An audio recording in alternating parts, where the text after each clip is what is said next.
Welcome back, everybody. I'm so excited. Colton Dunn is somebody who I've been watching at least for the last I don't know 7 or 8 years, and very much so in Superstore, which is one of my favorite shows ever. I love that show. If you haven't checked out Superstore, please, please, please, we're gonna keep a copy or a link right below this video. So Colton, welcome to the program. I'm so excited to talk to you. Hey, thanks for having me here. It's great to be here. It's my pleasure, man. And listen, you've had a fantastic career. You've done a ton of writing.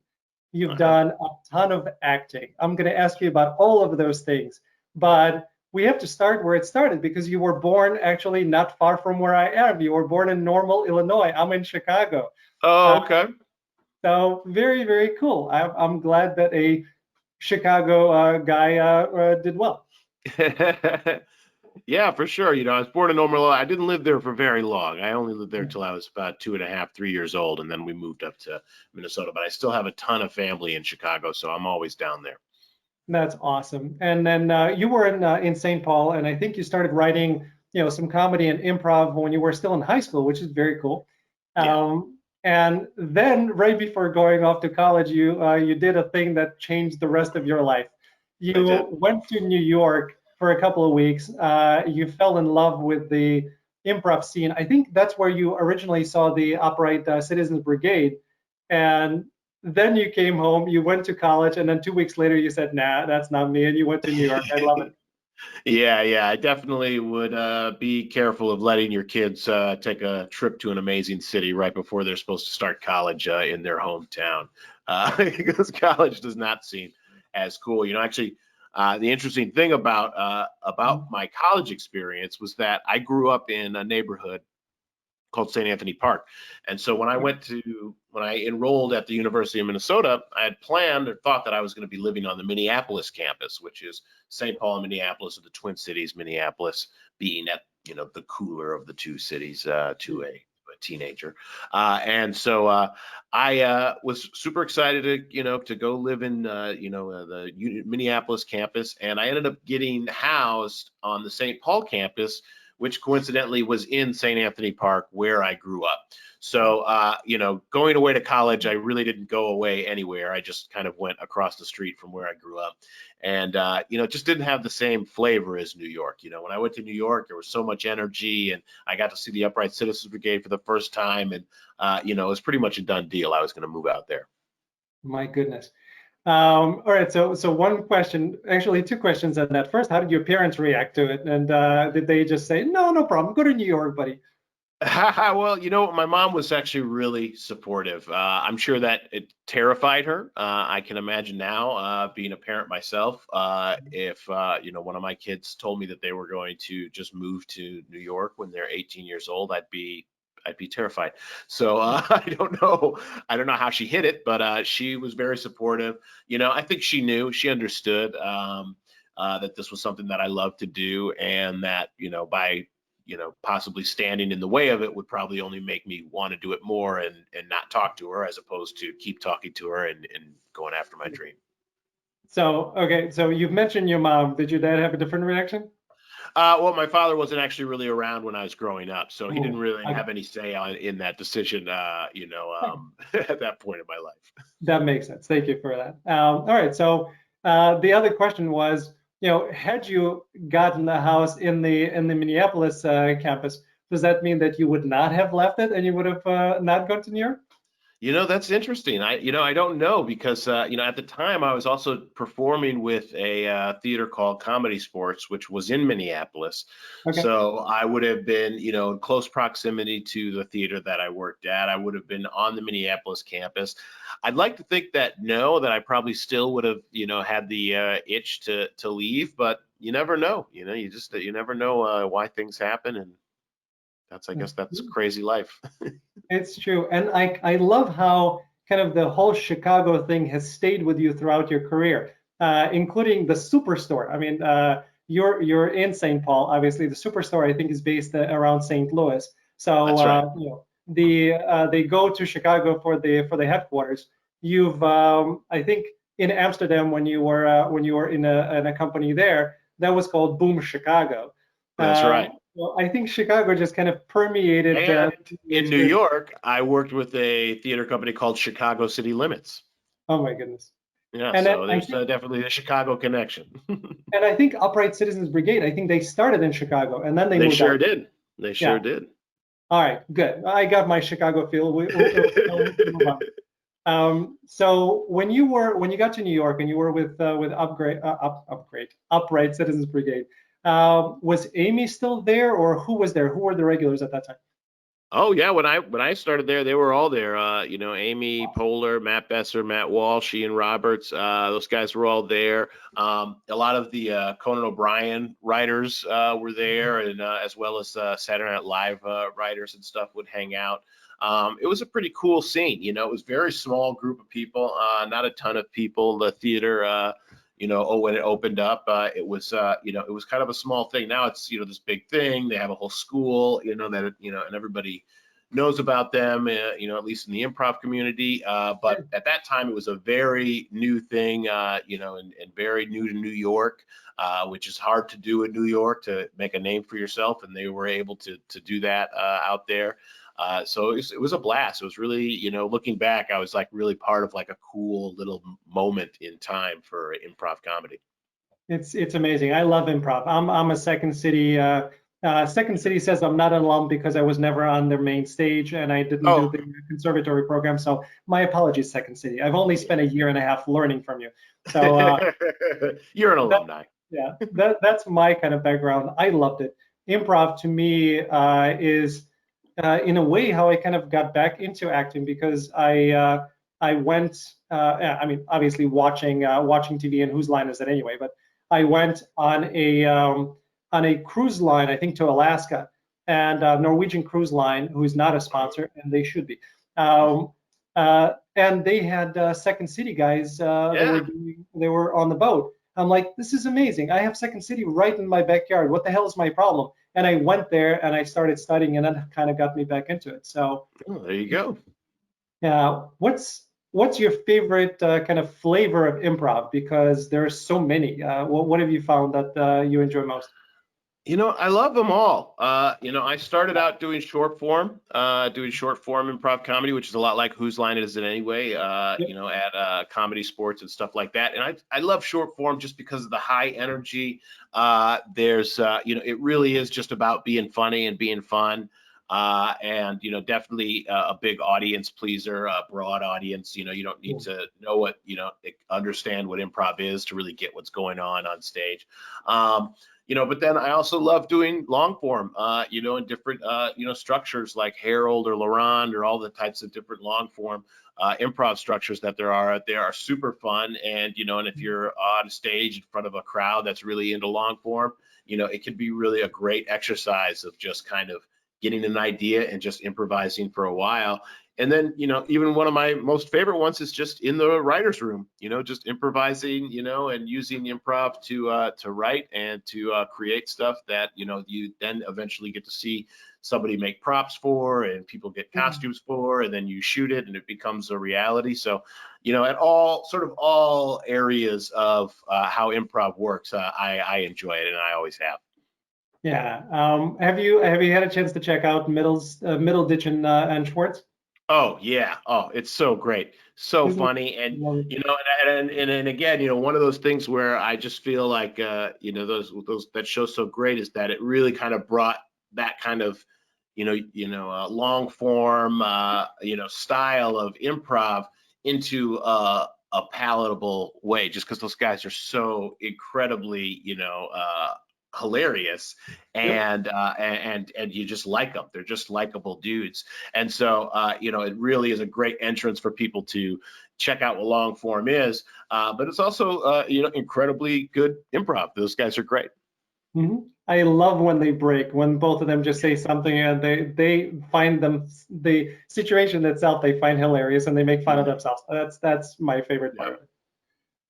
Awesome. Okay, getting back into your stuff. So actually, I guess last observation before we dive in. I just find it cool because I'm of Russian background, and you started, I think, the theater for UCB. It was right below the KGB Red Room.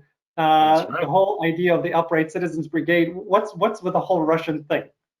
I don't know. It was at the KGB Red Room was a bar, the Red Room, and then and KGB Club was the theater that they had upstairs, and that was its own separate thing. And then the Upright Citizens Brigade kind of came in, and they sort of had this kind of, Hmm. just not so much even like in any sort of real theological way, but they just kind of like stole sort of that Soviet, propaganda style in, kind of promoting themselves, and it kind of meshed really well with the KGB and with the idea of community working together. So, I think in improv in a lot of way, it is a group of people, everybody's working together to create one thing that's bigger than the sum of its parts. Which is which is the nugget of good that I think everybody finds in things like socialism and in communism. Yeah, it's funny how, some people equate communism and socialism to KGB because the idea of a community and the idea of what KGB stands for are completely diametrically opposed. Yeah, That's a separate that's conversation. Cool. So you did, I think, again, you've done writing before, but Mad TV is kind of where you got to do a lot of writing, and you got to do be a part of. I think you were a part of some sketches. Is that correct? on Mad TV. Oh, for Yeah. sure. Yeah, I Yeah. definitely I showed thought up so. in a few sketches. Yeah. So did the kind of, I guess, the fact that you were a part of UCB, did that help get you into Mad TV, or was it, hey, I'm a writer and I don't know, is there auditioning for writing? I'm not familiar with that process of how you get gigs. Yeah, no. So for writing, you usually submit some kind of packet, depending Mhm. on where it is that you're going to get a job. If you're going to write on a show like Mad TV or Saturday Night Live, you'd submit a Yeah. packet of 5 or 6 sketches. If you're going to write on a TV show, you'd submit a spec script that's a Okay. show that's similar to that show. So I submitted a packet for my job at Mad TV. I actually UCB helped in my artistically, and I think Mhm. making me a stronger writer. But as far as sort of the networking aspect of it, it was actually Boom Chicago that got me into Mad TV because Jordan Peele and Ike Barinholtz were both alumni of Boom Chicago, and they both worked on the show and put in a good word for me to get in there. That's awesome. And then obviously, after Mad TV at some point in the future, and you wrote for Arsenio, let's not forget that, which I That's think right. is awesome. When Arsenio came back, I still, I came here in 1989, I came to the United States. One of the first movies that I saw, which actually ties in nicely to the outfit that Garrett was wearing, was Coming to America. That's right. Uh, and, from that show, you have Arsenio kind of tied into it. And I remember turning on the television and Arsenio saying, do not adjust your television. I am black. So I have all of those things. And then when Arsenio came back and I saw that you were a writer on it, I'm like, that's awesome. Oh yeah, that was a blast. I mean, it was I was sort of right in between seasons 1 and 2 of Key and Peele, Yep. and so in sort of in the interim, I worked on the Arsenio Hall show, and it was just so fun to go back and like, he knows everybody, and so when you're a Yeah. writer, working on that show. It's great to have the job, but it's also like, oh man, I just saw Magic Johnson, and like you're Yep. like seeing all these cool people who were coming in to be guests on the show. So it was an awesome experience. Yeah. Now that I just thought of Arsenio, the other thing that came to mind that made me almost cry is I remember him interviewing Yeah. Naya Rivera, and yeah, it's a really really sad Yeah. sad thing. So Yeah. okay, so you did a lot of work with on Key and Peele as a writer, and again you were in some sketches. That was a lot of fun. I can't say that I've watched a ton of those, but I've seen some, and they're hilarious. I mean, what else could you Pretty say good. about it? Was there a favorite kind of sketch that you wrote or a part of that stands out in your mind? Well, I mean, I loved everything that I got to write Yeah. on Key and Peele. It was really Key and Peele for not only me, but a lot of the people who worked on the show was a culmination of, years of sketch comedy work, whether it was live or on different television shows or different television pilots.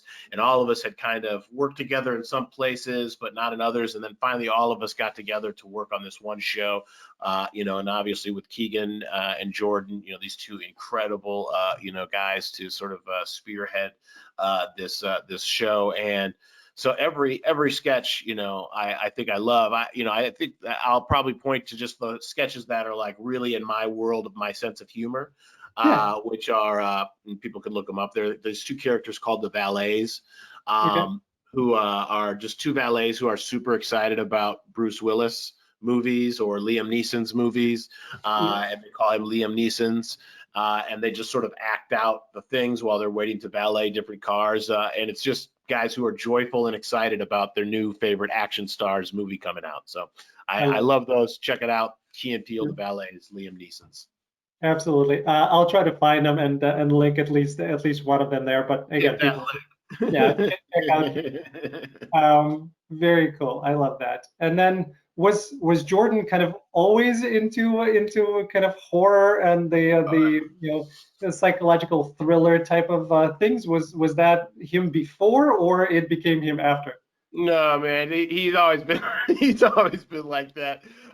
He's always like real creepy stuff. He's and he's one of those people too. You could just tell by looking at him. He's just got a lot going on. He's always like thinking and imagining and visualizing just weird, amazing stuff. Another fun thing that people may not know about him is he really liked to be a puppeteer. Oh, And there's okay. even a sketch that I wrote where he gets to be a puppeteer in a Key and Peele sketch. I don't know. I think it's called like Probation Officer or something like that. So he's just been always such a interesting, complicated guy. Yeah. It's a lot of people in comedy. It's like they're just like all about comedy, and it's just what's funny and what's that. But he's always been, bigger picture. A lot of the, if you look at Key and Peele, a lot of the stylized aspect of our sketches and stuff, really comes from, from his drive to not just be like, okay, I get that it's funny and it's interesting, but how do we make this thing like look cool and how does it like look real? I think that bleeds into, his work now as he just, makes these like incredibly subversive, thrillers and horror. Yeah, it's brilliant.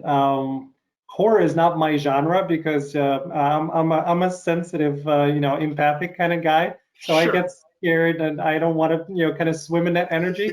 As an actor, I would want to do a horror film because I think that would be incredibly cool to put Oh on yeah. all of that makeup. And I think you did one, and I think you were sawed chainsawed in half in one of those, right? Yeah, sure. Yeah, I did a movie called Hatchet 2, which was the second in the Hatchet series, by Adam Green. Yeah, that's definitely, it's definitely not as much of a psychological horror film as Jordan would make. Adam's a Yeah. little bit more of the the big slasher vein and genre.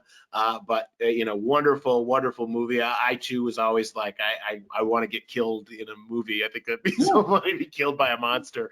Yeah. And yes, we get a very interesting an interesting death scene in that movie where I get sawed in half with another guy by a giant chainsaw. That's awesome. Okay, offline, I want to ask you a question of how that was just from the technical aspect, but we don't want to give anything away because that's not nice. That's cool. Okay, I like that. All right. So Superstore, right? You got done with Key and Peele, and you get on Superstore. Was that again audition? Agent sent you something, or how did that come about? Definitely an audition. That was part of pilot season back when they Okay. still did pilot season. So in every, I'd say probably for about the 4 years prior to Superstore, I Mhm. had gone out every year for pilot season and it at least booked something, whether it was a smaller part on a pilot. The year before Superstore, I had booked this pilot called The Pro, that I thought for sure was going to go, man. It was a super funny show. It took place on a tennis court. I played a maintenance worker. Rob Lowe was the star. Rob Riggle was the other guy in it. And they played sort of these former tennis pros who worked at this country club. And I was so excited because I thought for sure this show was going to go because it was really funny and had such an amazing cast. Andrea Savage was on it. But then, and also it shot at this beautiful country club. So every day for work, I would just be going to this country club. I was like, oh, this is going to be so great. They ended up not, show ended up not going, unfortunately. And so had to wait around again until next year. And then that's when I booked Superstore. And, very different. We shot this one at a Kmart in Burbank. It was, again, though, an amazing, really super fun cast. But I even thought, it's just a show at a store. Like, who's gonna, they're not gonna pick this. And then they picked it, and they've kept re-upping us. And so, you never know which one is gonna go and which one isn't gonna go. I just love going to work every day. So, whether I'm in a fake supermarket or at a country club, I'm fine. But the process was basically just you going out and auditioning.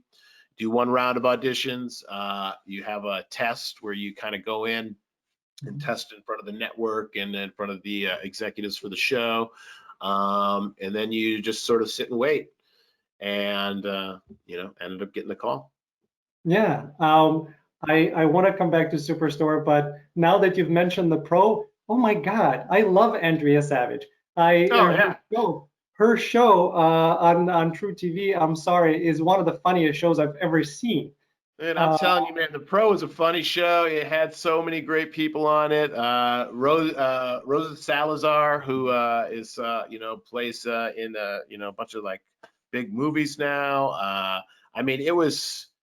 It had an awesome cast. I don't know why. Brian Husky was on that show. It was a solid show.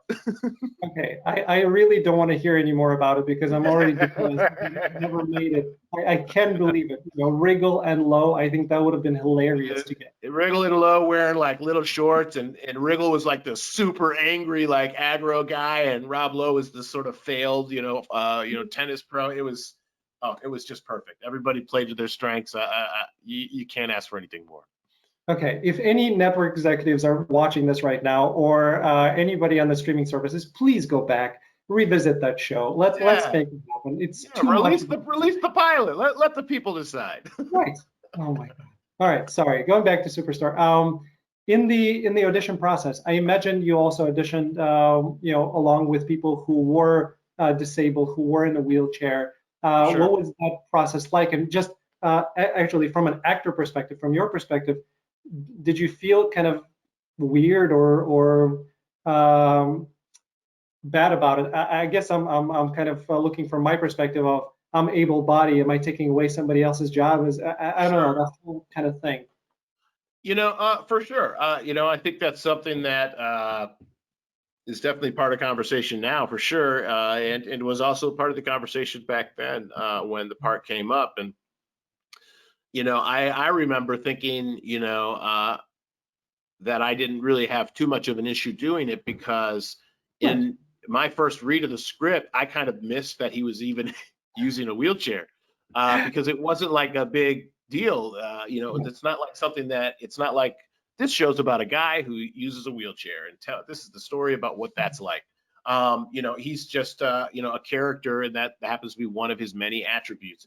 And so, for me as an actor, my job is to try to take on that character and go, okay, so let me put myself into that character and make this a real person. Though, it's certainly understandable, when we talk about people telling their stories and, telling their tales that there is some, thought to bringing some authenticity to those things. But I don't think it's exclusive that an actor can't, outside who doesn't have that thing can't, try to bring the authenticity to that character. Because in a sense, that's sort of what the skill is supposed to be. So I hope that I do a good job of it. I know it was something that we definitely talked about at the very beginning, and we'd even talked about, maybe we just lose the wheelchair. We'll just, not deal with that. But at the end of the day, part of the bigger story that the showrunner Justin Spitzer wanted to do was to create this world that reflected the world that we live in, that was very diverse and had a bunch of different people. And for me personally, I was like, you know what, I think Garrett's so cool. He's such a cool, fun character to play.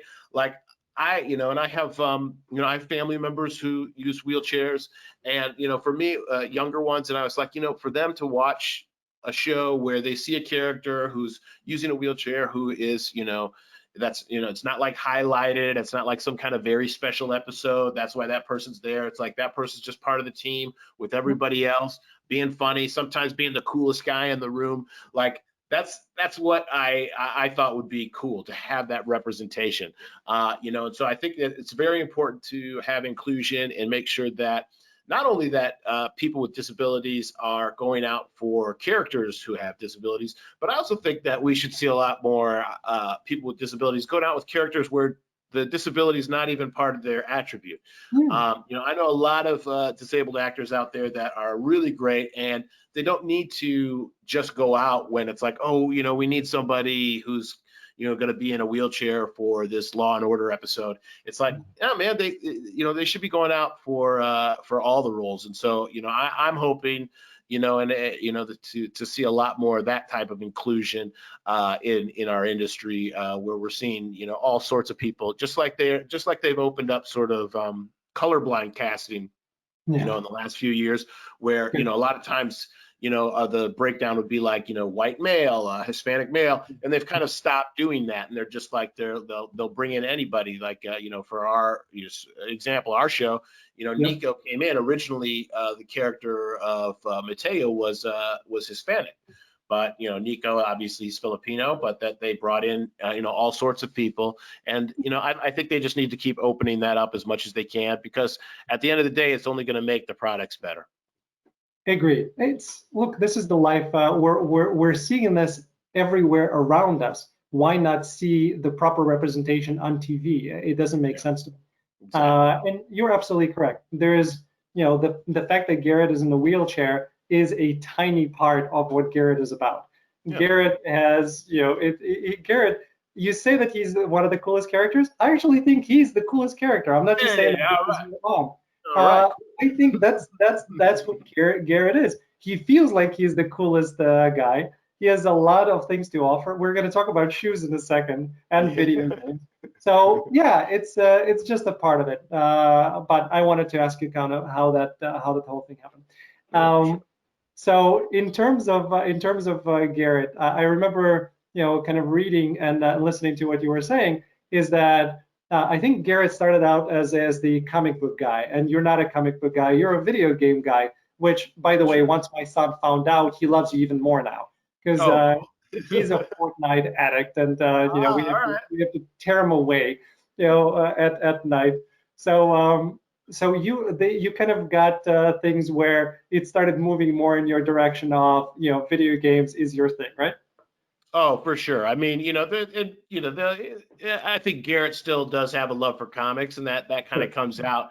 But I definitely identify a little bit more with the video games, just because that's something that I, am doing at least a half hour to an hour, maybe 2 hours a day, depending on the day. I have a young baby in the house now, so it's a little tougher. There's a lot of times where I get on with my friends, and about 10 minutes into the game, I hear my son crying, and I just gotta jump off. But but I love it. It's especially nowadays, being in quarantine and that kind of world. For a lot of us gamers, that it didn't really affect our social situation too much, because we still saw our friends every day online, and got to play games. So I love it. And I've made a lot of lifelong friends playing online. One of my favorite I had one of the first generations of Nintendos when they came out. I loved playing that. So I turned out, and I think I turned out just fine. So, please let your son enjoy the games. I think it can help out. And yeah, and I hope that Garrett keeps enjoying video games too, because then maybe I could get to, like, I got to play with the Oculus Yeah. VR thing in one of the episodes, and I was like, it was something that had just come out. So I love that. I love that if Garrett can try out more cool new video games and technology on the show, I'm all for that.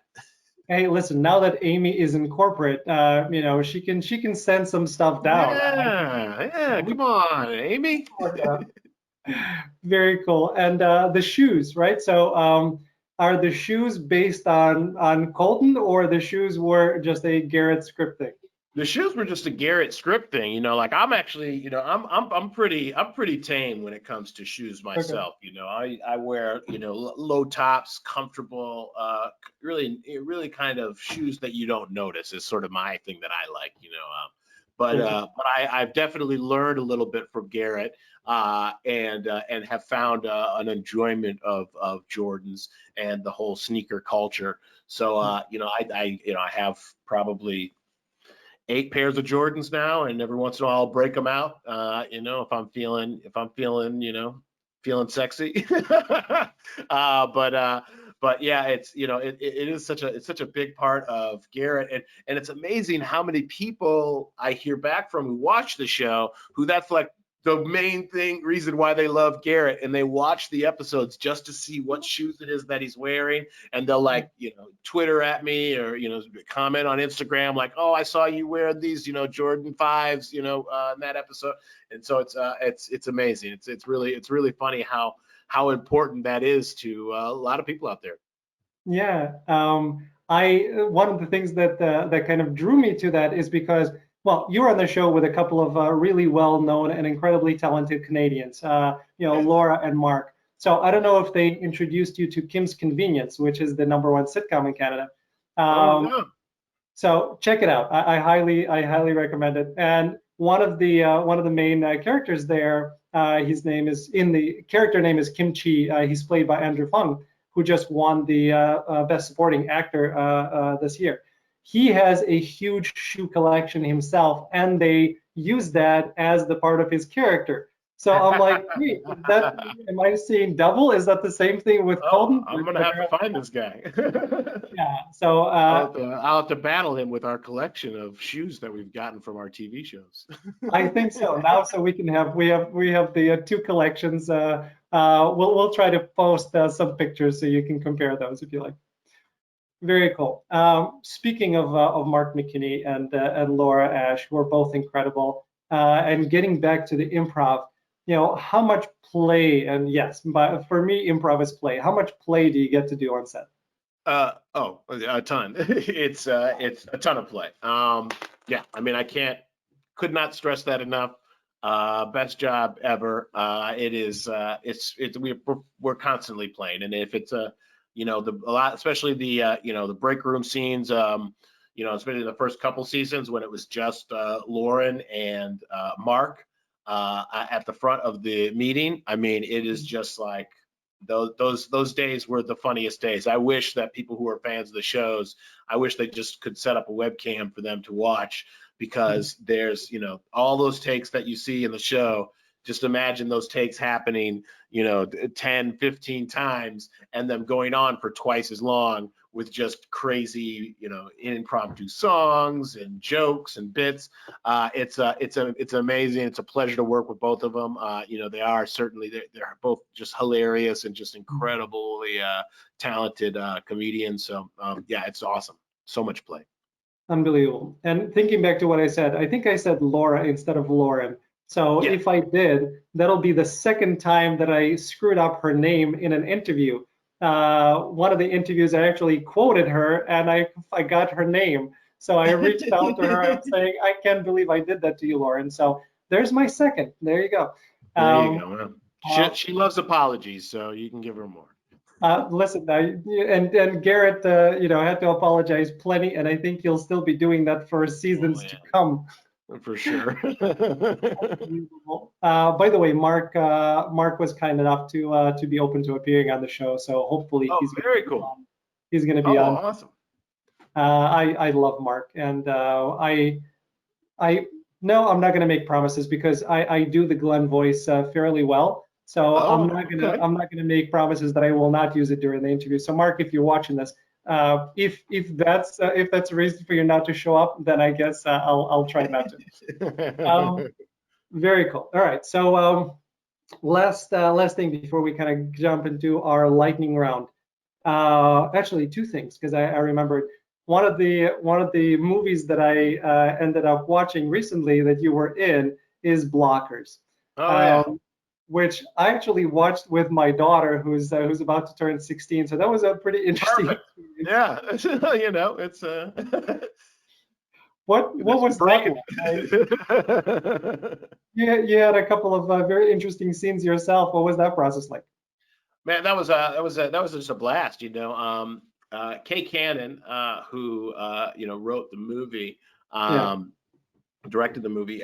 She's an old friend of mine. We were actually on a Herald team at Improv Olympic here in at IO West in Los Angeles years and years ago. So I was super excited to play that part. It was also they shot in Atlanta. And so that was really fun to go down to Atlanta to shoot there because that's like it has a whole scene of productions that are down there. And so it's a very cool world to go to, these days for to work in production. But the funniest thing is that I know Ike and I are friends, and and obviously the story is kind of split between the adults and the kids, Yep. but I'm mostly working with the kids, Yep. and so all these, great young actors, that's who I hung out with the whole time.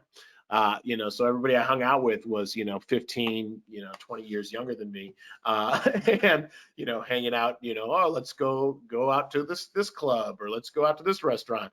And so that was fun, getting to hang out with some youngsters, and they're all very woke. And so, but it was a blast. And it was, again, a lot of times with movies, you watch that movie, you're like, oh, well, this character just shows up in like a couple of small scenes. Well, Right. that takes like over, maybe a month and a half to shoot. And so Mm. I actually, was just spending a ton of time not doing anything. And also because it's a movie that takes place at night. It's a Yep. lot of night shoots where you shoot overnight. So, I would be shooting overnight and then kind of trying to get a little bit of sleep during the day. And so it sort of kind of flipped my schedule a little bit, living out of a hotel. Yeah. So it gets a little weird at times, a little surreal, surreal reality, but just an awesome time. I mean, the cast is so fun, and like you said, the younger actors on that project were so talented and so funny. Miles Robbins is hilarious, I think, in the film. So it was really a fun project to work on, and I would love to do it. I got to improvise a little bit in it. There's a scene Hey. where a party they're at is the kids are at a party and the cops are gonna break it up. And so everybody starts running to get away, and I'm the limo driver Yep. for these kids. So I have to, I was supposed to go like, oh, the cops are coming, get in, and then I was supposed to just run around and get in the car. And I decided to do like a Duke Boys like slide across the car just for fun. I didn't tell anybody that I was going to do it, and so I did it, and it's actually in the final film that you could just really see me try to slide across a car and just fall on my butt really hard. That's awesome. I love that. And how's the Uncle Phil the Lawyer series? Any updates on that? Is that happening? I don't know. I was able to make a very short sketch thing for a show here in Los Angeles. But Yeah. I'd love to do it. So if there's anybody out there who wants to do a new series about young Uncle Phil out cutting his chops as a trial lawyer, I would. I'm open to reading scripts. Listen, Will is a producer. He has his own company. Yeah, Check in with Will. And I Will, if you're know. watching, let's get it done. Come on, Will.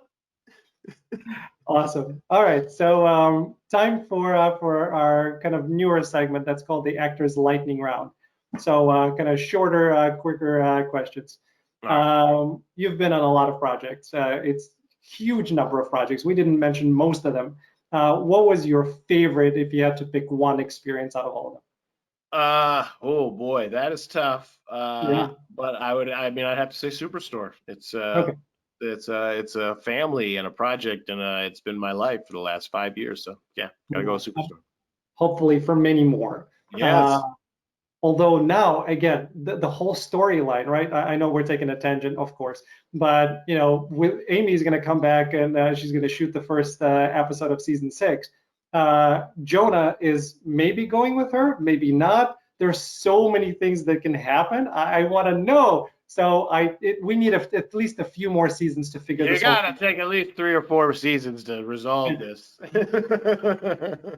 What was the weirdest thing that ever happened to you on a set, aside from being sawed in half? Yeah, oh, that was pretty weird. I'd say, the weirdest thing that's ever happened is when I had to do. I broke my finger. Hmm. Just in life. I was at a dog Okay. park with my dog, and a leash got wrapped around my finger, and it broke it when I was in Austin, Texas, and I was shooting this movie called Laser Team. And One or but, two? That was during which one? Laser Team 1, the first one. Okay. Yeah. And so I broke my finger, and we had to shoot the next day, and it's like, I can't really wait for a broken finger. And so I would wear a brace on it, and then when we would shoot, I just take the brace off and try to shoot the scene and hope that nobody bumped into my finger or anything. But then one day we had to shoot a scene where I was laying on a gurney and I'm like covered up, and the other guys in the group are trying to sneak me out of this hospital, and they're pushing me down this hallway. But on gurneys the wheels are kind of wobbly, and so they'll kind of like slant to the side. Yeah. And so at one point they're pushing me down the hallway, and I have a sheet over my head, and I'm kind of laying there, and my hands are down by my side, and the gurney kind of curves and just slams directly into a wall with my finger hitting first, the one that was broken. And yeah, oh, it's a very painful experience. But that whole like week or so, right after my finger broke, like trying to shoot an action movie where I'm like running and grabbing things with a broken finger was probably the weirdest acting moment that I had to act One. through. I'm very sorry for bringing that painful memory up to you. Oh, it's all right. You can Wow. actually see my fingers permanently Yeah. messed up because of it. Sorry, buddy. Who's the best actor that you've ever gotten to work with? Oh boy, the best actor that I've ever gotten to work with. Yeah. I mean, I did at Funny or Die, I did a sketch with Jeff Daniels, and so I guess that would be the best actor that I've ever worked with, I think. Yeah. Oh my God, he's He's incredible. pretty good. Okay.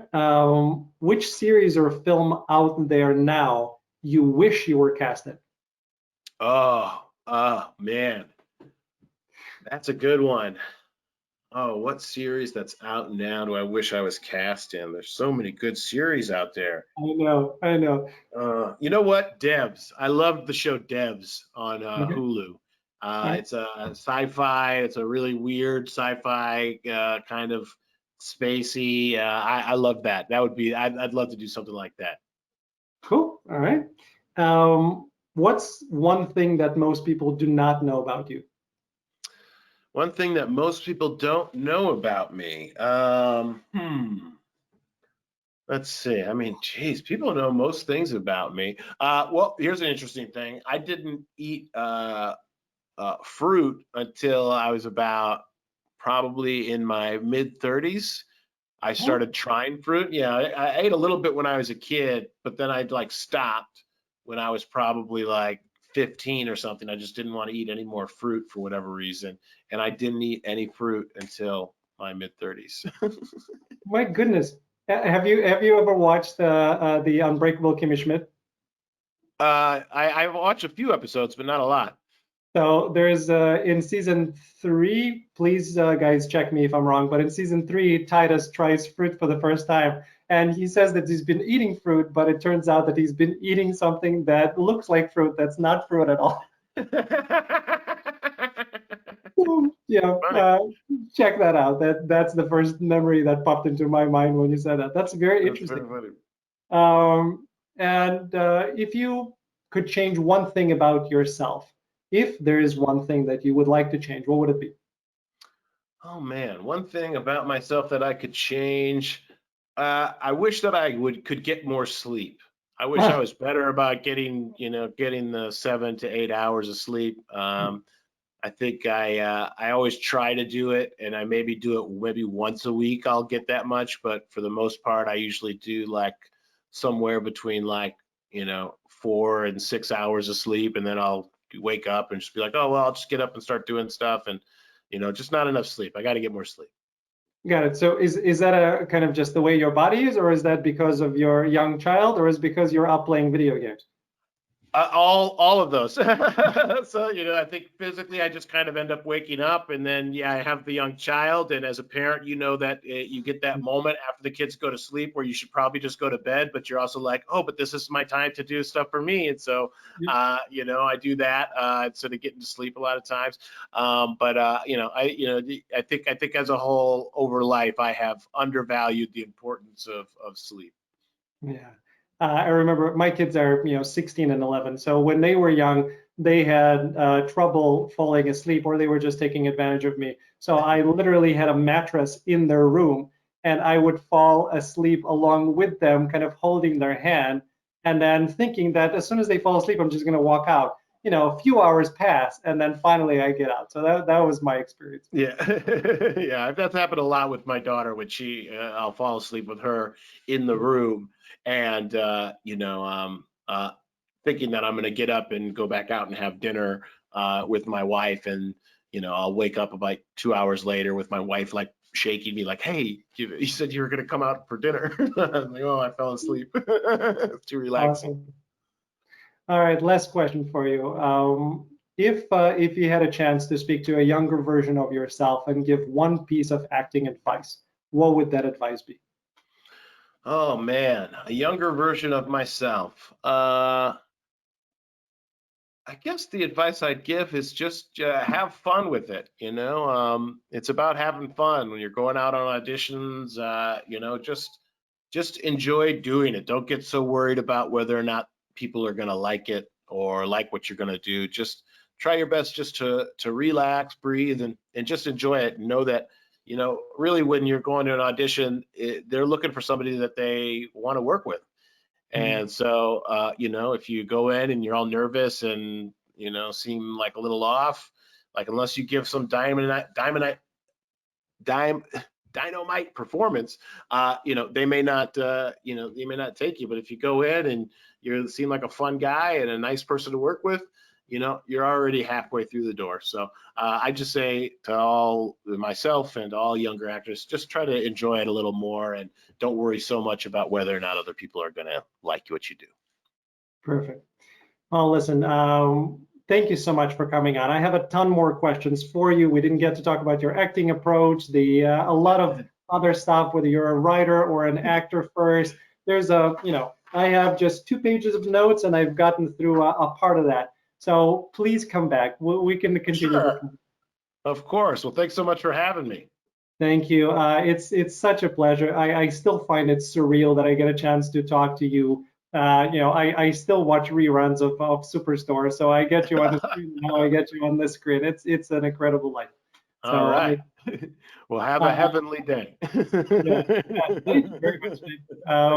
All right, Colton, thank you so much, and thanks to everybody for tuning in. Again, network executives, Will Smith, you know what you're supposed to do, so please take care of it. It's right below this video. Okay, everybody, see you later.